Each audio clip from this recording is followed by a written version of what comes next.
I told him my name, and when I told him the name, he said he was called Cold. There's not anything from this earth that I'm quite sure of. You're listening to the Strangeology podcast. I'm your host, Jeff Foran, and this is your place to explore the weird, strange, and unexplained. From cryptids and creatures, the paranormal, aliens and UFOs, forbidden knowledge, ancient mysteries, conspiracies, and more.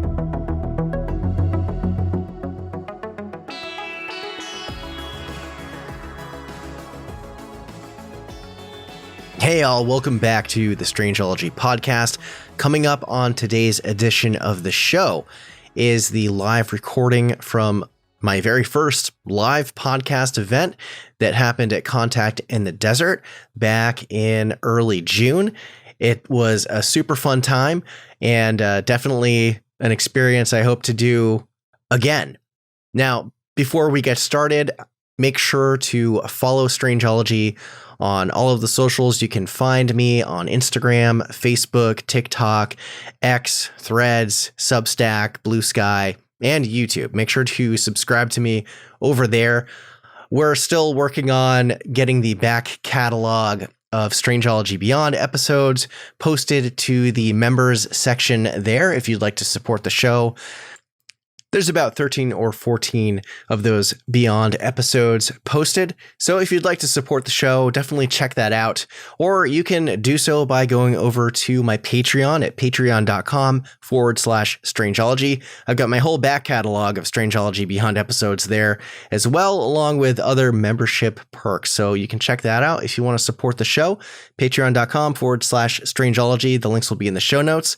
And if you're also looking to pick up Strangeology merch, you can head to my Etsy shop, strangeology.etsy.com, where I have got a whole assortment of Fortean cryptid alien merch on things like t-shirts, long sleeves. Since colder weather is coming, I've also got sweaters and hoodies, blankets, mugs, tumblers, stickers, prints, pins, all sorts of stuff. There's really something for everyone over there. So it means a lot for you to support the show and pick up some merch. It's a good time. And of course, the links will be in the show notes.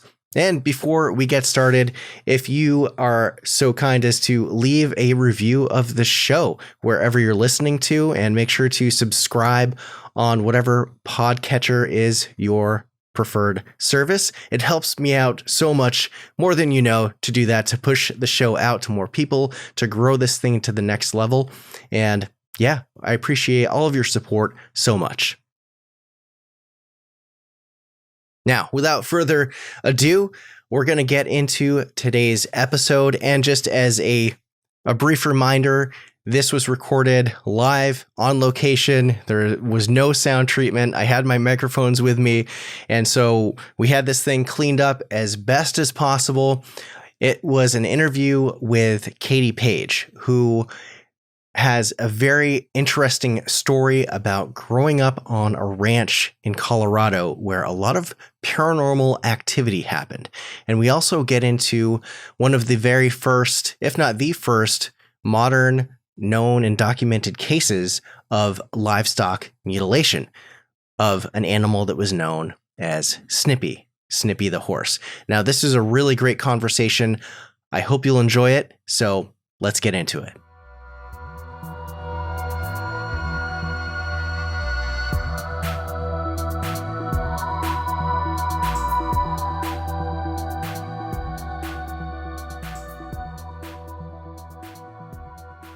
Good afternoon, everyone. Thanks for coming here. This is really exciting. This is the very first live show for Strangeology podcast. So thanks for being here today.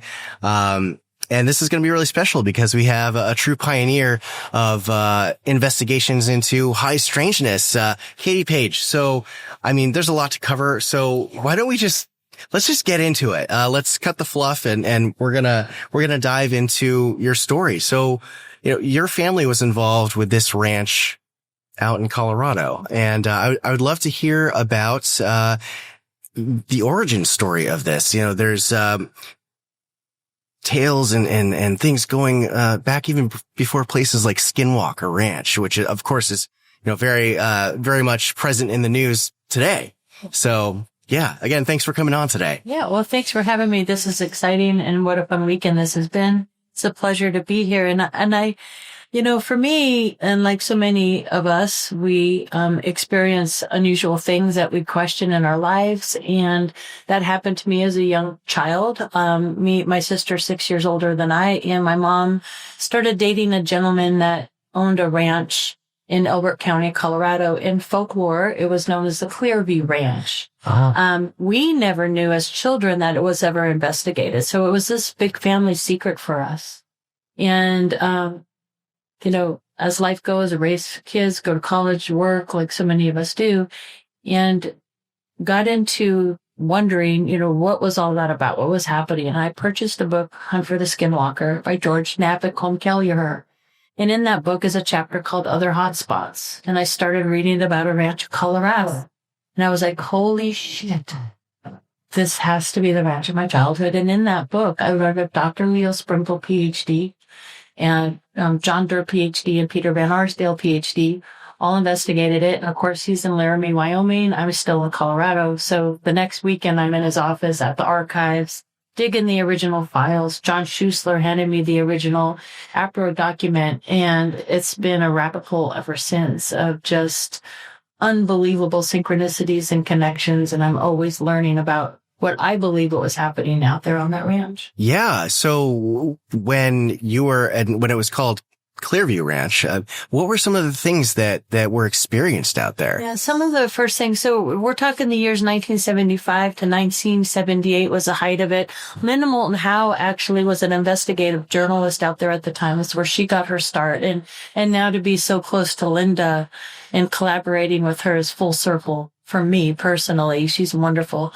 And she has a workshop this afternoon. Let's check it out. But,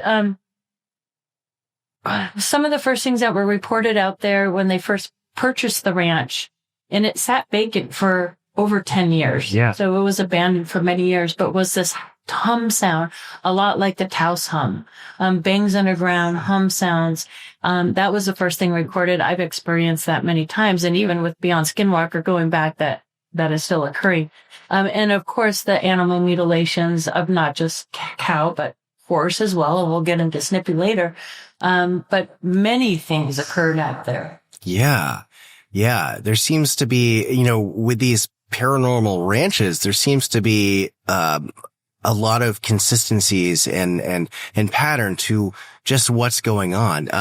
Now, do you have any ideas on what's going on out there? Do you think it's like a kind of window area or a portal, a vortex? Mm-hmm.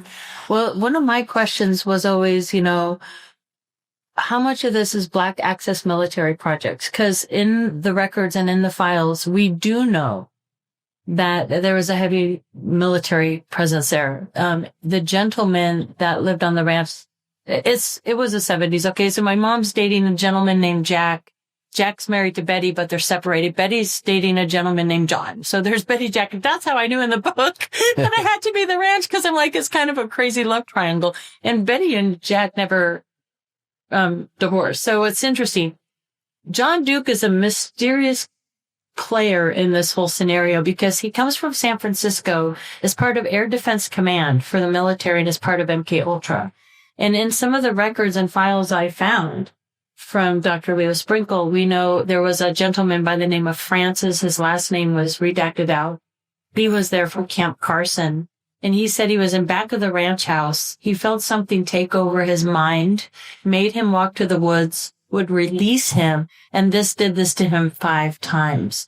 So there was, they talked about doing, they would have people from the state hospitals or vagrants out on the property, and they were experimenting with mixtures of drugs like MK Ultra. And after Contact in the Desert last year, we stopped in, Pioneer Town and did an interview with an ex-CIA agent, his daughter and his widow. And he was very much, and they were aware of experiments they were doing back in the 70s with a drug that they called FM, which stood for freaking magic. And they were doing like combos of LSD and things like this. And that was occurring on the ranch. Now that opens up the question now, if they're seeing aliens and all these things, are they just tripping out on these experiments for ultra? But it doesn't explain everything because, I visited there, on the weekends. I didn't live on the ranch full time, and the phenomenon followed me home. And there's so much more to it that these MK Ultra, black access projects don't explain. And so that's what keeps me going, is how much of it is that and how much of it is actually unknown phenomenon. I believe both are going on at the same time, simultaneously.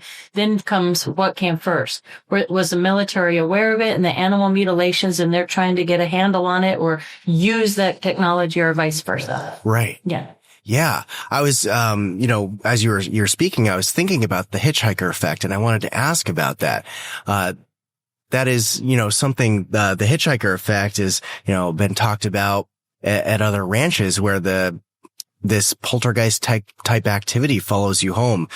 George Knapp, famously, did a lot of work out at Skinwalker, and he complained, I guess, in a way that, nothing's happening to me, but then it started to, 3 different times, and it affected his wife in not so pleasant ways. And, are there any type of things that you would, be able to share about what happened or, as it followed you home? Yeah, absolutely. For decades, I compartmentalized all the different phenomena that really was normal in my life.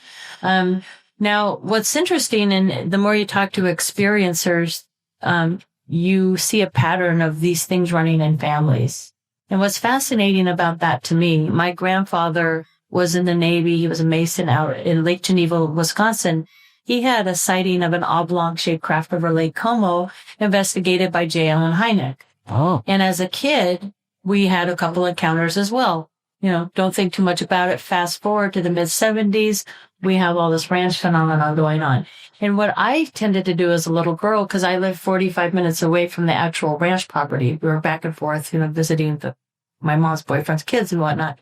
I think if I would have lived on the ranch full time, I wouldn't be doing this. There's the 3 boys who did live on the ranch full time. They all moved out of the state of Colorado, and they're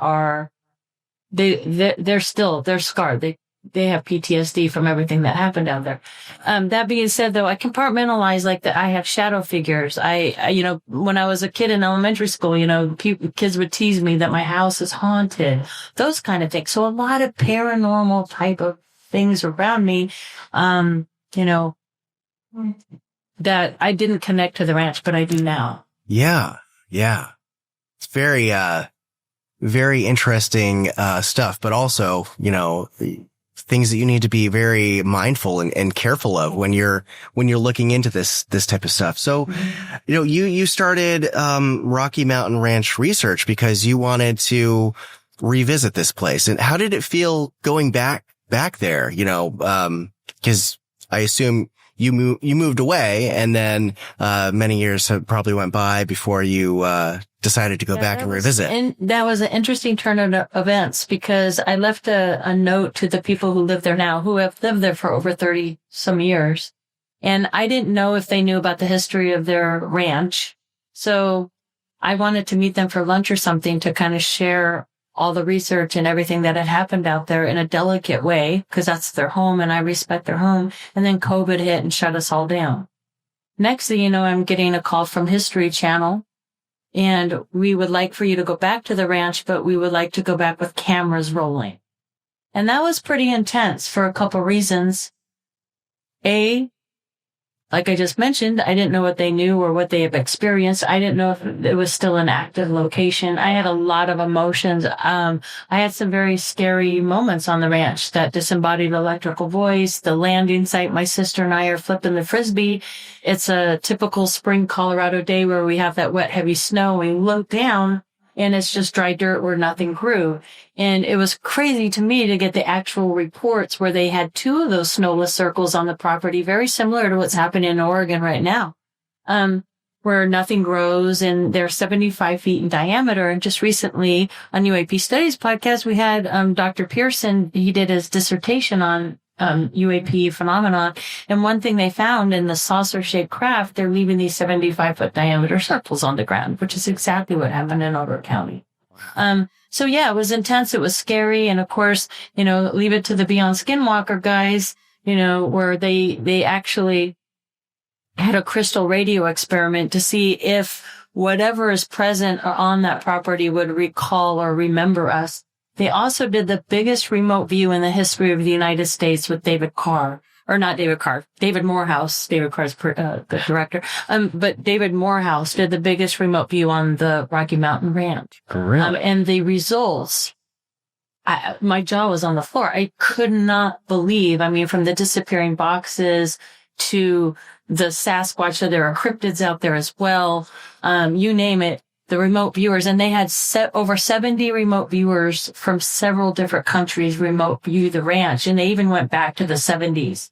They had all the kids. They had the 5 kids, the 3 boys and my sister and I out there. They had a military presence. They're drawing military people, and they're saying it's like a super highway of activity and portals out there in Elbert County. Yeah, that's very intense. Now, were you hesitant to start looking into this? Was there any warning from anyone out there that you shouldn't open this back up? I've had interesting people approach me. I'm a pretty dogged researcher, and I'm one that likes documents, and I do a lot of interviews, and I want the proof, right? I want to go back in history, but I have had a couple people steer me in different ways, because this is not the only thing I research, the Rocky Mountain Ranch. There's a Roswell body Denver connection that I got heavily into, and I'm still working on for years. And I have people kind of monitoring that research as well. So yes, I have, but I think because it's been with me since little bitty, I'm not afraid of it. And I know there's those people that think maybe it's dark or negative, and for me, it hasn't always been that way. I was afraid of it as a child. The more I research and the more I learn, I feel the more empowered I am and the more I can protect myself. The Navajo Rangers went through a whole way to do that as well. But I feel like if anybody's dealing with anything negative, we can face it, confront it, and change it around and take the power back. So for me, it's been a very powerful thing where that little scared 9, 10, 11, 12-year-old girl is now, I've been through it now, and I can say, hey, I have my boundaries. And I feel whatever this is, good, bad, or otherwise, we do have power, and they do respect boundaries. But I still have paranormal. It seems to go wherever I go. So the Hitchhiker thing is interesting. I have a theory about what that is. Yeah, I'd love to hear your theory. So I've been really looking into, we're hearing a lot about psionics and consciousness. And, when I interview experiencers, and even my case, there's different ways we can disassociate from our physical avatar bodies. And whether it's through trauma, whether it's through near-death experience, whether it's through meditation, when we leave our avatars and connect into the web of consciousness, I think once that connection is made, it always stays tied. It's like a cord. Yeah. And it opens the door. And I also think that, for example, my big sister has dealt with the phenomenon very differently than I have, where I'm very curious and I want to confront it and learn and kind of, not that I'm inviting it in, but I'm not afraid of it, where she is the opposite. I had to talk her in. Season 3 comes out on Tuesday, and I don't know what episode I'll be for season 3, but I talked my sister in going back, and she didn't want to at first, because she doesn't want the hitchhiker. She's, I don't want any of this in my life. She's very focused on, the here and now, which I respect and admire that, where I've sort of let it go, bring it on, bring it on. I want to figure out what this is. So I think we can control that a little bit, whether we want it in our lives or whether we don't. Yeah, that's very interesting for sure. I've heard stories about people, having these things happen, but also, being able to have power over it, whether it's the psionics, ESP, some kind of projection of your energy to put up, some kind of a protective field. And some people even, invoke the name of Jesus, God. And that's for some reason, seems to sometimes work. Very interesting stuff. Now, I wanted to, maybe switch gears, a little bit. It's all very related phenomenon, but, so one of the, or if not the first, animal mutilations happened up there with Snippy the horse. What's the history behind all of that? Yeah, that's an interesting connection. A few years back, 3.5 years ago, I was approached by the King family. Nellie King owned the horse Snippy, a 3-year-old Appaloosa gelding colt. And he was really the first recognized animal mutilation that went viral around the world. Died in a very mysterious way. And so that happened in the San Luis Valley of Colorado. And for me, this has been an amazing journey because what I thought was really the basic first recognized, there was a couple mutilations before Snippy, but this really went global, this story. Gotcha. But what this turned into was an unbelievable parallel to the Rocky Mountain Ranch of my childhood, where they had Dachs encounters, things flying in and out of Mount Blanca. Mount Blanca is in the San Luis Valley. I believe it could be the real location of the Dulce base. I believe there's something underground. The valley was crawling with feds, Oppenheimer. So there's that piece of it too, the military. Nikola Tesla did work out there in the valley. Yes. But so many commonalities and so much evidence around this case from circles. And I'm going to give my presentation tomorrow on it, which original photographs and that. But one of the things that really got muddied in the late 80s was the name of the horse. It changed from a 3-year-old gelding colt named Snippy to a mare named Lady. And it went a mystery for over 30-some years because the original APRO files, and APRO stands for the Aerial Phenomenon Research Organization, they went missing. Nobody had access to the APRO files. And our great friend David Marler in Rio Rancho, New Mexico, just acquired the original APRO files. So I was like one of the first people, more Rocky Mountain Ranch stuff. Yeah. And what Dave does is he slams down all the original Snippy case files and recordings and photographs. And one of the first photographs is right here. Yeah. And they were color in my lovely hands. But this is Mother Lady with new colt, 1-month-old Snippy. And so right away, I'm able to set the record straight that yes, Snippy is actually Snippy. Snippy was given to Nellie as a birthday gift. The father was, Snippy was born in Estes Park, Colorado. Okay. So to hear all about that, but one of the things that blew my mind with Snippy, the week before Snippy was mutilated, there was another horse on the same pasture that was killed. So they had 4 horses there on that pasture on the King Ranch. They had Lady, the dapple gray, so she looks very different than Snippy. They had Snippy, the 3-year-old colt. They had Sheba, a sorrel, and then they had a black horse named Smokey. Smokey died the week before Snippy. Okay. And of what they thought was a rattlesnake bite, but they got him. He's 14 hands high, and a horse that large, if you get bit on the rear, it's not going to kill that horse. It has to bite him right on the neck or the snout and make their snouts like swell so they can't breathe. And not only that, but we have photographs of many of the cows and that going blind, hooves growing, people going blind. The ranch right next to Snippy's ranch, the King Ranch, was called the Dead Cow Ranch because they had so many mutilations on there. So this whole valley, even in 1966, 67, and to this day, if you go out to the Snippy event, which they're having every year, there's still so many mysterious things being seen in the valley. Yeah. It's the hotbed of high strangeness. Yeah, that's very interesting. Yeah. Now, I mean, I assume, what are your ideas behind, cattle mutilations, livestock mutilations? Why do you think they're happening? Yeah, we all like to put things in little baskets where it's just black and white. And for me, I think there's probably a couple things going on simultaneously, just like at Rocky Mountain Ranch, where we have a military presence that we know is documented. But we also have unknown phenomena as well. And I think that's true with the mutilations. I know people think maybe they're gruesome and scary and whatever. I don't see it that way. I've talked to Linda Howe about this. So we have a lot of horse, cow, and elk that get mutilated. I've also talked to Paul Sinclair around the UK. They have kangaroos. They've even had mutilated sea life. And in the numbers, the cattle and the elk and the horse have copper in their blood. And I have heard that most of these true mutilations, they drain all the blood around these animals, including Snippy. In that copper, if these ETs are absorbing nutrients through their skin, they could be mutilating these animals just to survive here, and they're leaving the carcasses behind. So it could just be a source of nutrient for our ET visitors. Interesting.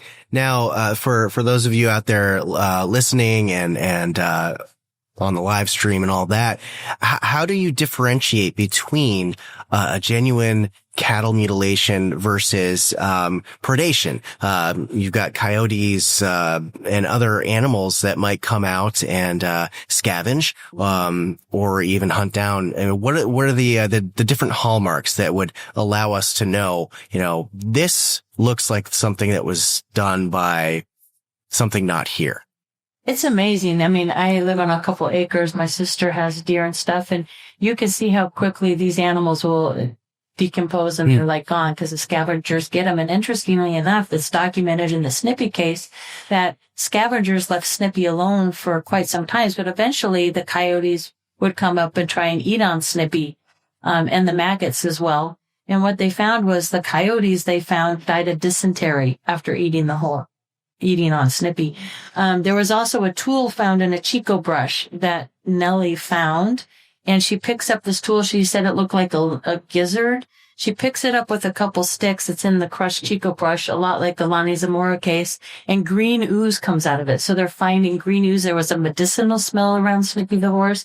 So many clues, the indentations around the Chico brush, and we cover all that. But some of the telltale signs, and I'm getting cases of people that think they have a potential mutilation, but number one, they're drained of all blood. And cows are large animals, 5-6 gallons of blood, just gone, no trace of blood. Oftentimes you have the soft tissue, the tongue, the eye, the ear, the rectal part. So they're very specific in the organs that they're taking. And what was really cool with getting back to the Rocky Mountain Ranch, I collected all the old newspaper articles from back in the day, because back in the mid-'70s when Linda Howe was there, we had the Colorado Bureau of Investigations involved. This was all over the newspapers, and ranchers were arming themselves. The Cattlemen's Association had a $10,000 reward. There's all these blacked out helicopters. It was a big deal. So I took all those articles and I started a spreadsheet, and I started contacting a lot of these people or their ancestors. And I was just doing an interview a year and a half ago with a gentleman named Carl who had mutilations in the 70s. He still has many hundreds heads of cattle. And for 3 years in a row now, every 4th of July in Woodland Park, Colorado, under power lines by a pretty popular little campsite called Red Rocks Campground in Woodland Park, he's had a mutilated cow. Every 4th of July for 3 consecutive years in a row. So we went out there and flew the drone, just kind of, what could this be? There is no way a helicopter's getting in there. Even a craft. This is what's interesting about it, because you have literally here, where we are would be where the cow is mutilated on 4th of July. 4th of July, it's summertime. People are out camping. They're shooting off fireworks. Maybe not so much in the mountains because we have fire bans, but people are out and about looking at the skies. There's a campground, that close, or maybe where the end of the building is. Nobody's reporting seeing anything, which is interesting to me, because that would suggest that maybe something is coming up or through, and whatever's happening is happening really fast. One of my favorite interviews I did, I drove to Wyoming and interviewed a family that lived in Kiowa, Colorado, near the ranch, and they had many mutilations. So I went and I interviewed this woman, and out of high school, so this would have been in 79, her and her husband moved to Rama, Colorado, right near where the ranch is, right on the border there. And she said her husband was on horseback checking the cows for calves, came across a dead calf. He had 4 cuts in a perfect square with the top of the fur removed, but his skin was still there. So he goes back to the ranch house and gets my witness, Sheila. They come back in the pickup truck, which took about 25 minutes. And when they got back, organs removed, blood drained, and she had photographs. So she's on Facebook. I have the photographs. And she also sent me a picture of what a calf looks like when a coyote jumps on and tears at it. Completely different. I have the comparison photos. So she said they felt watched, which was another feeling I had often as a little kid on the ranch. You feel watched. They said there was no tracks around the horse or the calf other than what they did with the horse because he was just there. They were miles off the county road, so this was not tricksters, no helicopters. So to me, whatever this might be is something that's done very quickly. That's what the evidence is pointing to. Yeah, that's interesting because I heard of ideas where, these animals are taken and it seems like they're almost dropped out of the sky. But with the conversation seeming to shift a lot more towards something interdimensional and, having the ability to shift frequencies, if you will, change dimensions somehow. If these things are just kind of coming in through a window, if you will, that's really interesting to hear that, Well, it's also, it's like, so this was in the original Snippy file right here too. And there's some gems in there. It was so exciting to go through this case. But what's cool about this, number one, it reconfirms over and over again. We have original interviews too, the name Snippy. But the 3 horses that were left, because remember the week before we lost the black horse Smokey. So that leaves us Shiva, Lady, and Snippy. And it had rained that week out there in the San Luis Valley, so they could see the tracks of the horse. And so they're seeing the horse tracks being corralled as if something is corralling and spooking these horses in a zigzag pattern. Then you see Snippy mills in a circle. And then 30 feet away, he's dropped from above. And on the little drawings, you could see Snippy's back leg, his back right leg is broken, and his back left leg is bare, just like his neck and shoulders. It was all missing. Wow. His brain cavity, his brain was gone. Even the fluid, the pathologist that examined Snippy, the fluid in the cavity was gone. So something very unusual happened to Snippy. And of course, with all this extra evidence around, and then the ties, the weird boxes and and the sounds, the hum sounds, even physical effects to the family members. It's fascinating to me that it just mirrors the Rocky Mountain Ranch in ways. And the other thing I like to explain, that even with the Rocky Mountain Ranch, this didn't just happen to me and my family. It was the whole town of Elbert County. Hundreds of people experiencing, hundreds of ranchers, and they're still experiencing it to this day. There's a big wave happening right now in Oregon, just like an investigation Alien with George Knapp.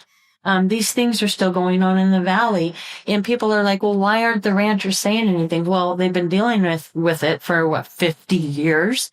They don't get reimbursed. I mean, sometimes you can get insurance out on these animals, but they're not, there's a cover up going on. They don't want ridicule. They just hush about it. So. Yeah. Yeah. Yeah. There's, so much going on out there. It's, it boggles the mind. Now, so when you've done, investigations and things like that, what's been the strangest thing that you'd say has happened, to you, like, while you're out there? You mean with me personally, or? Yeah, with you, the team that investigates, what, have you had, equipment malfunctions, does this stuff kind of just push back? Yeah. In certain ways? It does a little bit, but for me, we went out, so there was a case, 1974 case, the Carl Higdon case out of Medicine Bow, Wyoming. And Carl Higdon was an oil rigger.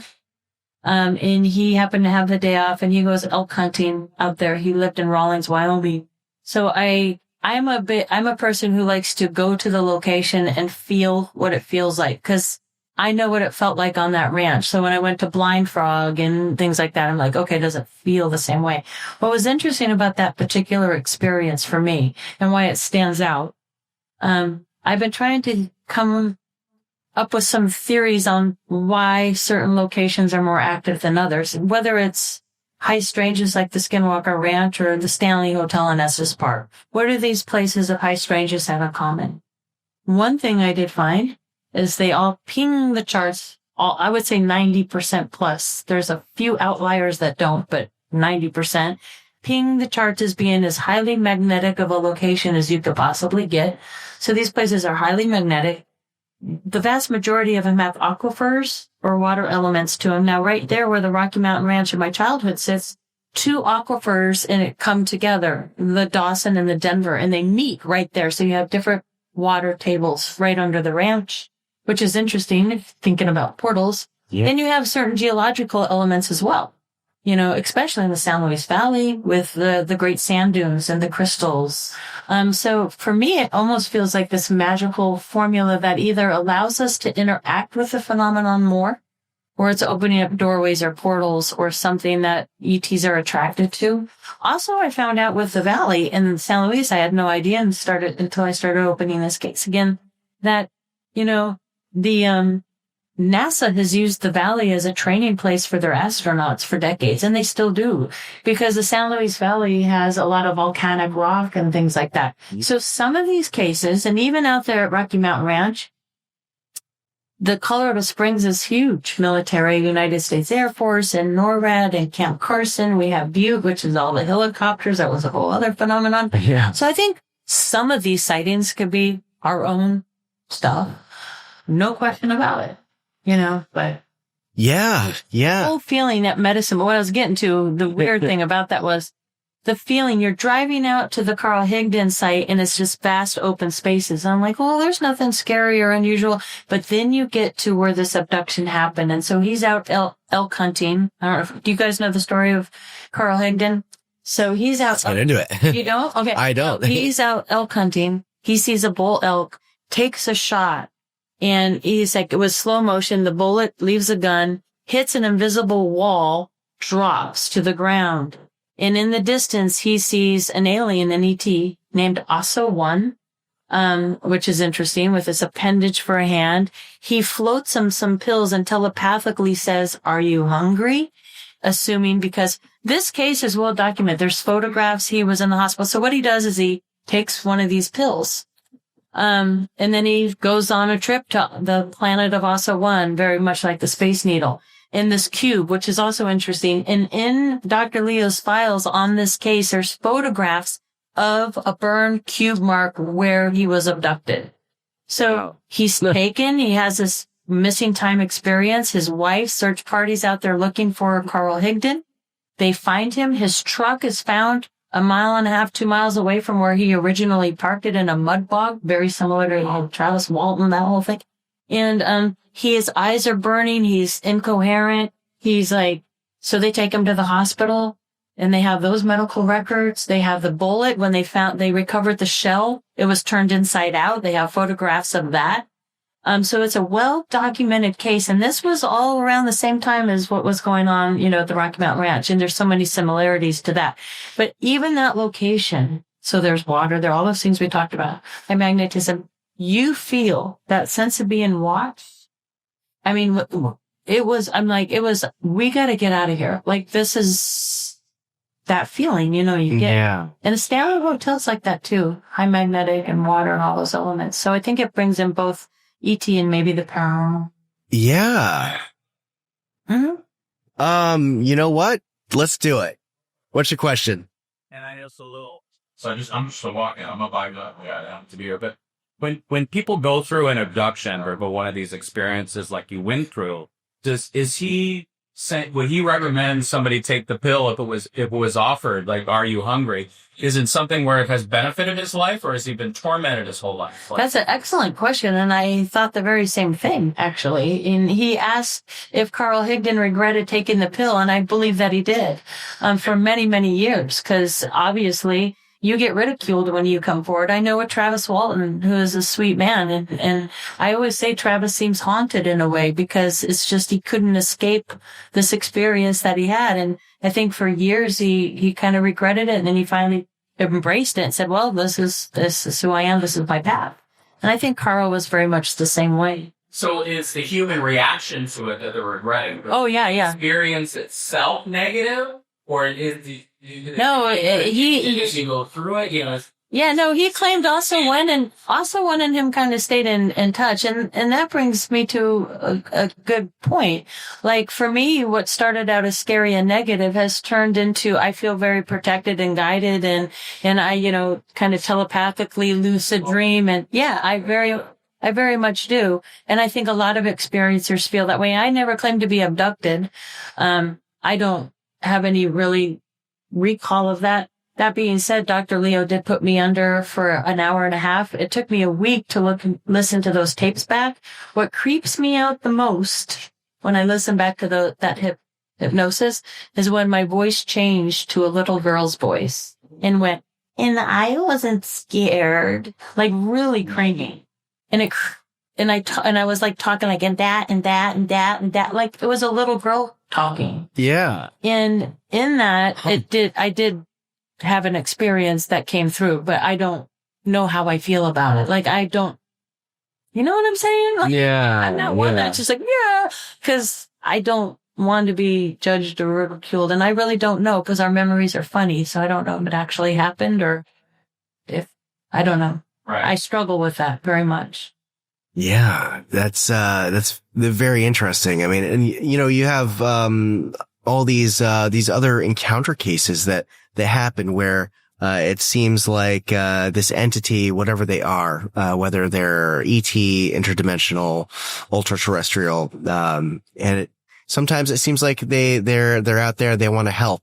You've got the case of, Woody Derenberger and Indrid Cold from West Virginia, or the story of, I'm not sure if anyone's familiar with the story of, they just call it the Veggie Man, where a man in West Virginia, was out and he encountered this being that looked almost like plant-like and it seemed like it needed help. And then it kind of, it stuck him with like a barb and kind of like, you know, hypnotized him a little bit and then ran off to its craft and then it went away. It's like, what is that?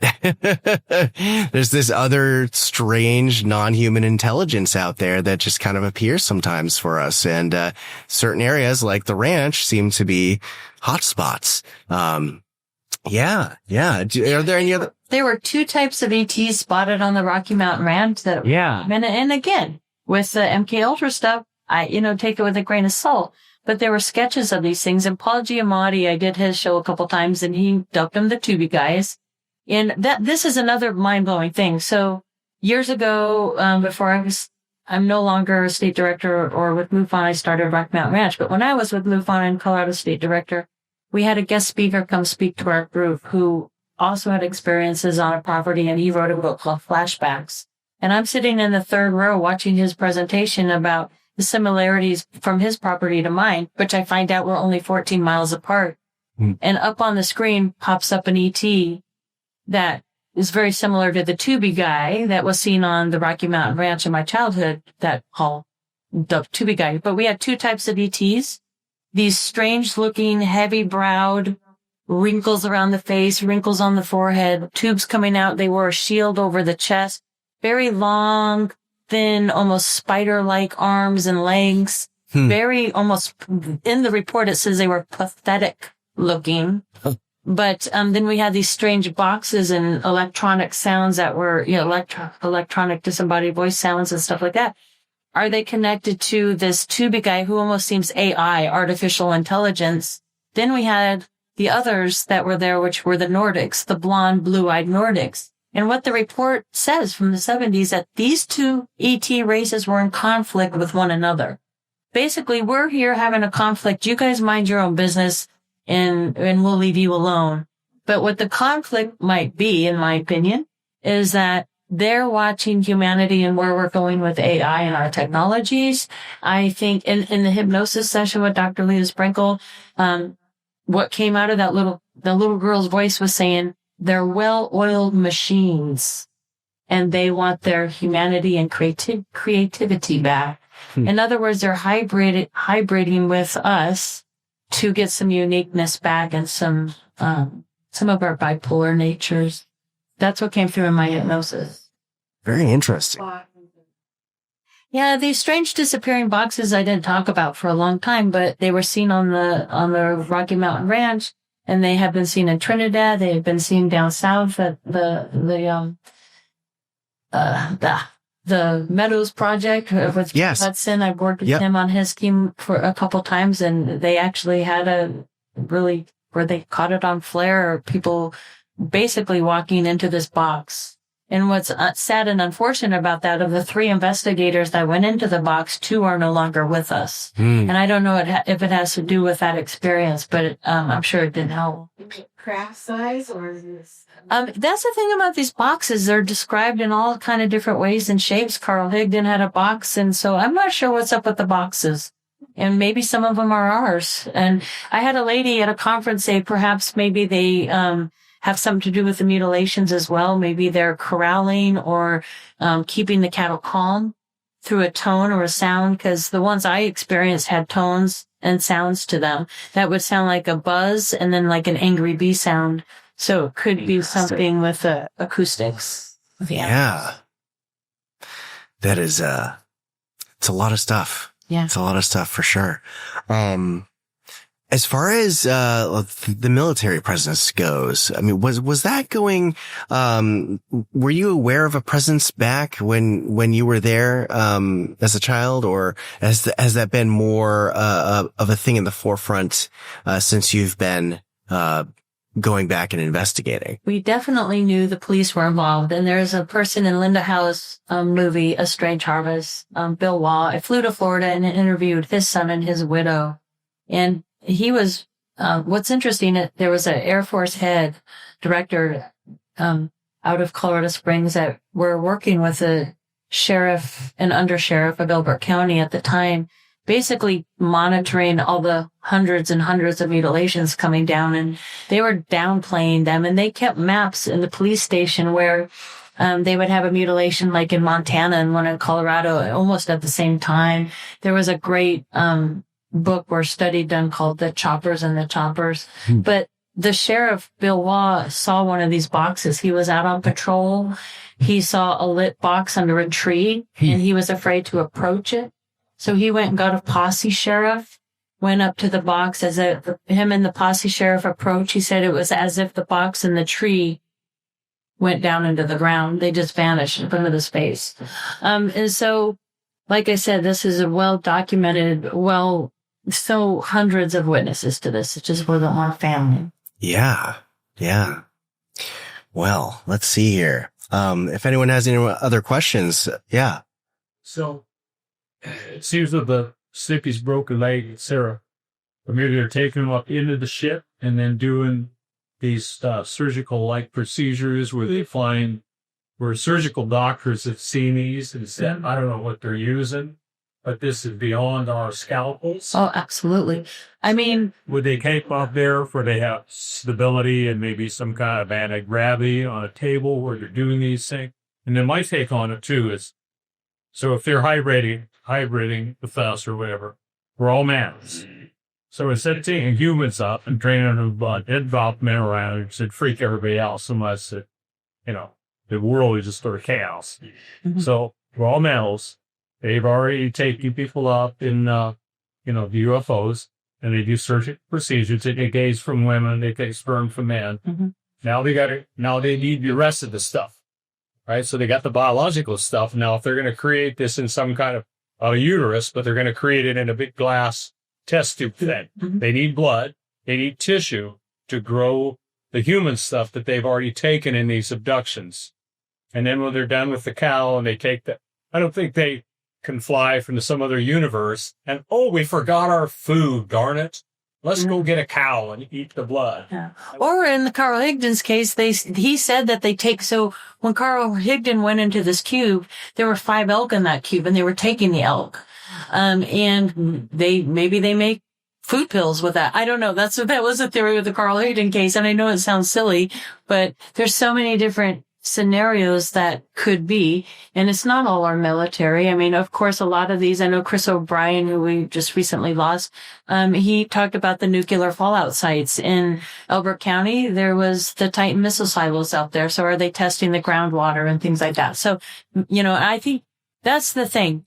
We could have all these answers could be true, all happening simultaneously. It could be our military and it could be ET together. It doesn't have to be one or the other. Both could be going on. And I think that's certainly true, in these cases.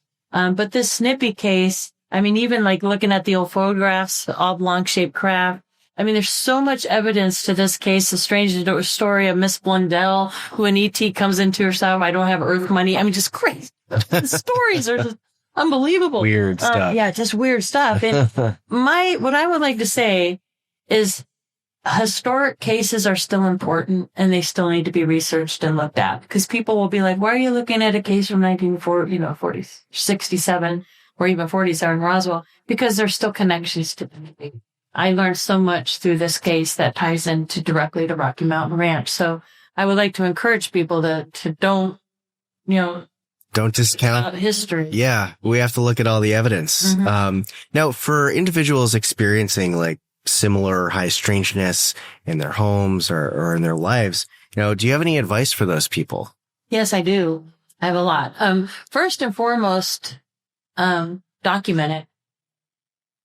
Write about it, the times, the dates, what happened. Also, stand up to whatever's going on. Talk to other people about it. Don't start questioning, oh my gosh, am I crazy? Don't be fearless in being able to talk to other people so you don't isolate yourself. But definitely document it and definitely take the power back. And if you don't want something to happen, say you don't want it to happen. Set your boundaries, because I think we can all set those boundaries. And you can turn it on and off like a switch. I always say you can either plug it in or unplug it. It's up to you. Yeah. That's great advice. That's great advice, Kitty. Now looking ahead, what are your goals moving forward with Rocky Mountain Ranch research and all that? And, how can, the public and supporter, how can people support you? Oh, thanks for asking. Yeah. So like you said, I have Rocky Mountain Ranch Research, and you can go to Rocky Mountain Ranch Research with Katie Paige on YouTube. And what I'm trying to do really is I'm focusing mostly on the Midwest. So I was just down in Trinidad talking with the Millers, and it went out to Mount Wilson Ranch, and I'm just really talking with these people. And yes, the cattle mutilations are fascinating. I really didn't want to become the, expert on that, because I wanted to focus on other things, but, in talking with the Millers, I'm like, okay, tell us about the Hitchhiker stuff, things that we don't normally. So on my YouTube channel, I go out, I talk to the Millers. I talk to Jeff McBurney out at Mount Wilson and the Howard Hughes connection. So I'm just constantly trying to connect these dots and find more and more clues. And that's really what I'm focused on. And of course, I love doing the Snippy case, and I'm really excited about this, but I still have my Roswell Denver body connection that I'm working on as well. So I'm hoping to open that case back. Yeah. Well, that'll be a lot of really great stuff. Mm-hmm. What is that? Hitchhiker effect. What is it? Yeah. It's sort of like what we talked about when you disassociate and something connects to you. And people go, oh my gosh, it must be bad, demonic, or it's not. It's not. It could be an angel. It's how we perceive it. Yeah. So it's, for me, TV's turning on and off, things flying off the wall, those kind of things everywhere we go. And it's almost like, who's here? Now it's just trying to figure out what's the message. And you can quiet your mind and like, what are you trying to tell me? Kind of thing. And I feel like most of us, if not all of us, have our angels that are protecting and guiding us. Can I just share one little story that just happened? Of course. Case in point, we had some books stored at a friend's, getting ready to head out the door. My mom had just passed away the month and a half before. And normally I speed a little over five miles over. Anyway, so we're headed out the door. My TV just turns on, and normally it turns on to like the, Dateline Murder Channel, whatever. But this turned on to like a YouTube with all the little boxes. They were all about car crashes. And I'm like, what's that? So I drove extra careful. And sure enough, on the way to pick up those books, a woman was texting, right? It would have been a head on. Oh, wow. So in that moment, this just happened a few months ago. I was like, okay, something's trying to warn you. did me. Yeah, that just happened. So that's the hitchhiker effect. Yeah. Well, that's definitely a positive hitchhiker effect for sure. I think most of them are. I know it's a little bit more of a glamorous thing to be like the hitchhiker effect. You go somewhere, the thing follows you home, and then you've got chickens dying in the coop and like stuff like that. But it's nice to hear that there's some entities that might be looking out for us every once in a while, for sure. Well, this has been a really fun conversation, Katie. Thank you so much for being here and presenting all of your stuff. And yeah, this was great. All right. Thanks for having me. Thank you. See you in August out at the Snippy event. All right. Take care. All right. Thank you, everyone, and for hanging out and watching the show.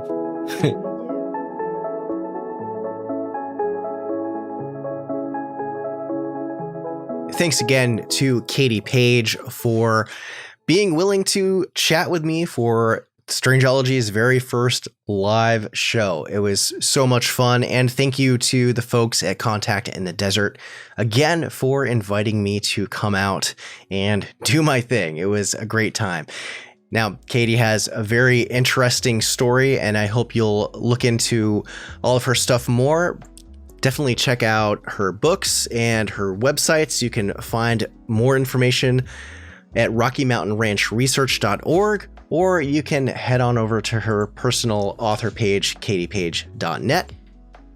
And speaking with Katie, it's just, there's so much weird stuff that we don't quite understand or have the science or the words or the knowledge to really understand it all quite yet. But I think there's a lot of interesting moving parts happening with all of this stuff. And if there's one thing I learned going out to Contact in the Desert and getting to speak with folks who are on the front lines of research and all of that, we live in very interesting times. We'll just say that just to keep it brief here. But anyway, make sure to check out Katie Paige's websites and works. You will find those links in the show notes. And thank you to everyone out there listening today and hanging out with me. Again, my name is Jeff, and this is the Strangeology Podcast. As always, I want to give a huge thank you out there to everyone around the world who listens to, downloads, and subscribes to the show, shares it with your friends and family, and supports what I do with Strangeology. And just a quick reminder again, if you're watching this or listening on YouTube, make sure to like, comment, and subscribe to the channel there. It helps out so much, and we're trying to get that channel to grow to the next level. It really helps boost things when you do that. And especially as well on the podcasting platforms that you listen on as well. So definitely thank you so much. And none of this would be possible without the support of listeners like you. So from the bottom of my heart, thank you all. And don't forget, if you want more content in between episodes, things have been super busy lately, but I'm hoping to get back on track soon with more regular content release schedule. But make sure to follow me over on all social media. You can find me at Strangeology or Strangeology Podcast on Instagram, TikTok, Facebook, YouTube, X, Threads, Blue Sky, Substack. I'm everywhere. And if you miss the podcast, you can definitely check out and binge watch my series on cryptids or alien cases and all that. There's so much out there, so definitely check it out. And again, if you'd like to support the show, you can sign up to become a member on my YouTube channel for just under $5 a month, or you can check out my Patreon at patreon.com/Strangeology. And definitely check out the merch as well over on my Etsy shop. The links for all of that will be in the show notes. All right, that's it for today's show. Strangeology Beyond will be returning soon for a Halloween special coming up in just a few weeks. So we're going to try to get back into it with research and some fun stories. We still have a few more Contact in the Desert episodes to edit, so those are also forthcoming. And I think one of them is actually going to have some bonus content because it was a very long interview and it got pretty intense. So stay tuned for that. And until the next time, as I always say, make sure to take care of yourselves and each other and keep it strange.